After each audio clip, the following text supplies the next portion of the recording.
आपल्या मुलामुलींसाठी आपण अनुरूप स्थळे शोधताय? आता आपला शोध येथे येऊन संपतो. आता आपली चिंता संपलेली आहे. आपल्या मुलामुलींसाठी अनुरूप जोडीदार शोधण्याचा निवडण्याचं एकमेव केंद्र शादीबंधन वधूवर सूचक केंद्र. या संस्थेमध्ये सर्व समाजातील 70,000 पेक्षा जास्त स्थळे नोंदणी असलेले असे शादीबंधन वधूवर सूचक केंद्र.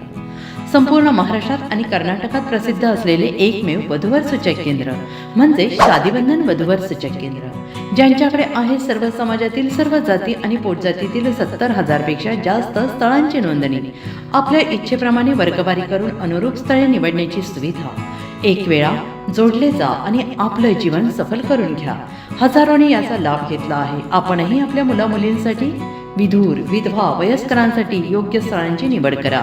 एक सुवर्ण संधी घेऊन येत शादीबंधन. आजच संपर्क करा. शादीबंधन वधूवर सूचक केंद्र, लोकसंदेश न्यूज ऑफिस समोर, महाराष्ट्र स्क्रॅप जवळ, 100 फुटी रोड, सांगली.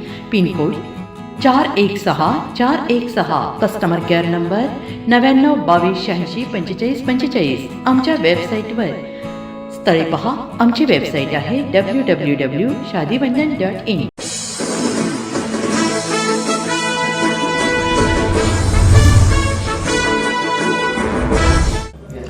नमस्कार, लोकसंदेश न्यूज चॅनलमध्ये आपलं स्वागत आहे.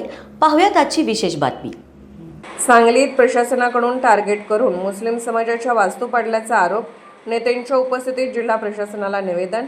सांगली जिल्हा आणि महानगरपालिका प्रशासनाकडून मुस्लिम समाजाच्या मालकीच्या धार्मिक वास्तूंना जाणीवपूर्वक टार्गेट करून पाडण्यात येत असल्याचा गंभीर आरोप करत आज मुस्लिम समाजाच्या प्रमुख नेत्यांनी अप्पर जिल्हाधिकाऱ्यांना निवेदन दिले.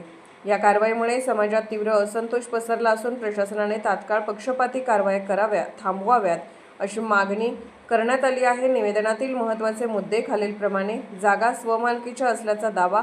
पाडण्यात आलेल्या किंवा नोटीस दिलेल्या धार्मिक वास्तू सरकारी किंवा महापालिकेच्या जागेवर नसून त्या अधिकृत खरेदी करारपत्राद्वारे मुस्लिम समाजाच्या स्वमालकीच्या आहेत. गुंठेवारी व परवान्यामध्ये दुजाभाव. संबंधित सर्वे नंबर आणि परिसरात शेकडो बांधकामे अपुऱ्या कागदपत्रावर उभी आहेत.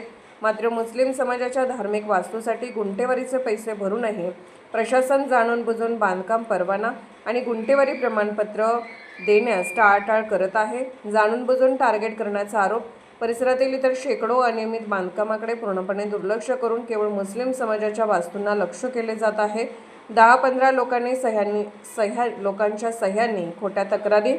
धार्मिक वास्तू पूर्णपणे कायदेशीर असली तरीही काही जातीयवादी लोक स्थानिक नागरिकांची माथी भडकवून 10 ते 15 लोकांच्या खोट्या सह्या घेऊन प्रशासनाकडे तक्रारी करतात आणि वाद निर्माण करत आहेत.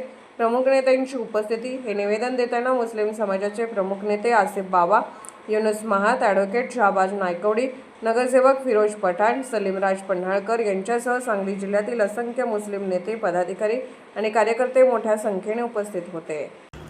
अशाच विशेष घडामोडींसाठी आमच्या YouTube चॅनलला सबस्क्राईब करा, फेसबुक पेजला लाईक करा आणि इन्स्टाला फॉलो करा.